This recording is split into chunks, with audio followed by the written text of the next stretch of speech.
Sa isang sikat na malaking university, kung saan bukod tanging mayayaman lamang ang may kakayahang makapag-aral, ay may isang mukhang naligaw, si Noah. Si Noah, na napasama sa nasabing mamahaling eskwelahan, ay dahil sa kanyang talino. Mula elementarya at sekundarya ay laging nangunguna. Dahil sa tulong ng kanilang prinsipal sa high school, ay nakakuha ito ng full scholarship sa nasabing eskwelahan sa kursong engineer.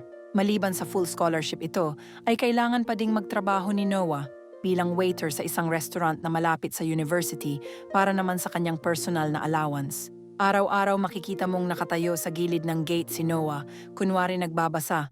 Pero ang katotohanan ay nag-aabang ito sa isang estudyante na sa unang araw pa lamang ay hindi na nawala sa kanyang isipan, si Charlotte. Tuwing umaga ay hinahatid ito ng isang magarang sasakyan, may tagabukas pa ito ng pinto, laging may bodyguard.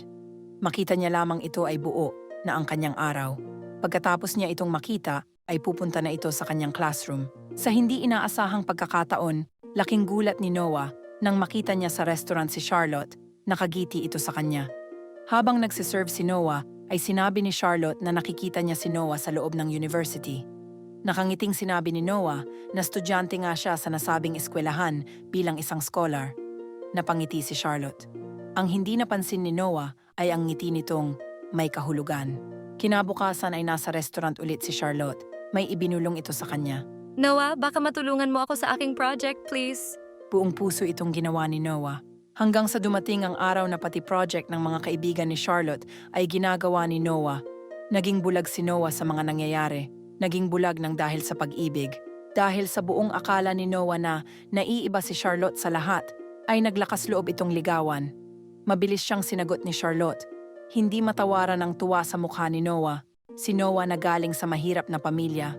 Napapadala si Charlotte kasama ang mga kaibigan sa restaurant kung saan nagtatrabaho si Noah at lahat ng bills ng magkakaibigan ay pinapalista ito ni Charlotte kay Noah.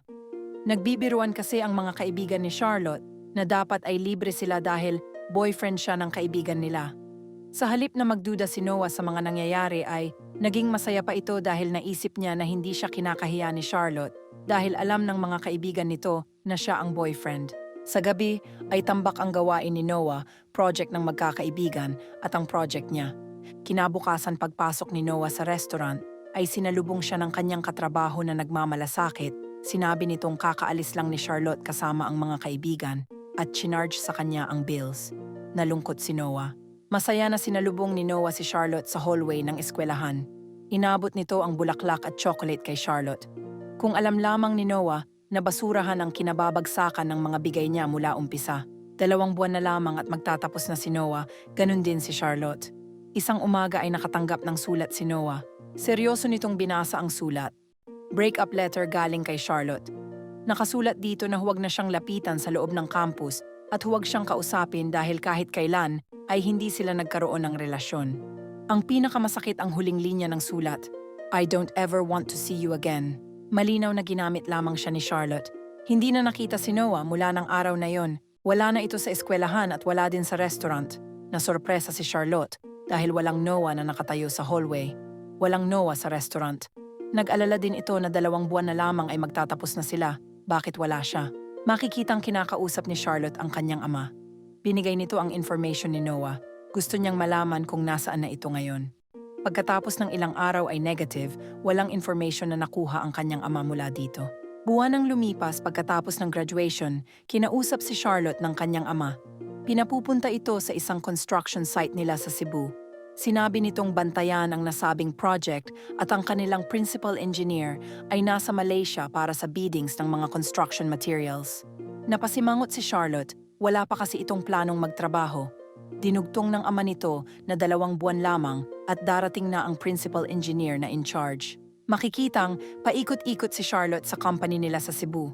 Naging masaya ito kasama ang mga tauhan hanggang sa may nagbiru sa kanya na ang boss nila ay gwapo at mabait pa. Excited din si Charlotte sa pagdating ng kanilang principal engineer. Hanggang sa sumapit ang araw ng dating nito, lahat sila ay naghihintay. Isang sasakyan ang tumigil at lumabas ang ama ni Charlotte. Niyakap ito ng kanyang ama. Isang luxury car ang kasunod na huminto at laking gulat niya nang lumabas si Noah. Hindi siya nito pinansin, nakipagkamay ito sa kanyang ama. at diretsong pumasok sa kanyang opisina. Nagpatawag ito ng conference tungkol sa bidding sa Malaysia. Tuloy-tuloy ito sa pagsasalita, hindi man lang ito nakatingin kay Charlotte. Nakikita pang malapit si Noah sa maganda nitong sekretarya. Nakaramdam si Charlotte ng matinding selos. Malungkot ang mga mata nito. Matagal na siyang nagsisisi sa kanyang ginawa, wala lang siyang pagkakataon na humingi ng sorry. Nasa harapan niya ito na patuloy siyang hindi pinapansin. Kahit alam nitong ama niya ang may-ari ng kumpanya. Makikitang kumakatok si Charlotte sa opisina ni Noah, may bitbit na kape. Masakit na sinabi ni Noah. Kung wala ka ng kailangan, pwede ka nang umalis, marami akong ginagawa. Lumabas si Charlotte na may luha sa kanyang mga mata. Umiiyak si Charlotte sa kanyang bahay na inuupahan sa Cebu. Pwede na siyang umuwi sa Manila, ayon sa kanyang ama, pero hindi siya umuwi. Hindi niya kayang humiwalay kay Noah. Noong gabing iyon ay may naisip si Charlotte na gagawin kinabukasan. Manghihingi siya ng sorry kay Noah kahit may mga tao sa paligid. Wala siyang pakialam pag hindi tinanggap ni Noah ang kanyang sorry ay uuwi na siya ng Manila. Kinabukasan nakita niyang may kausap si Noah. Mukha itong nagbibigay ng instruction sa mga tauhan. Kinakabahan man ay kailangan niyang gawin. Lumapit si Charlotte sa nag-uusap. Pwede ba kitang makausap? Ang tanong niya kay Noah. Matapang na nagsalita si Noah. Ano man ang sasabihin mo, ay ngayon na, marami akong mahalagang ginagawa. Naglakas loob si Charlotte at sinabing, Give me just one more chance. I love you, Noah. I promise that I will never hurt you again.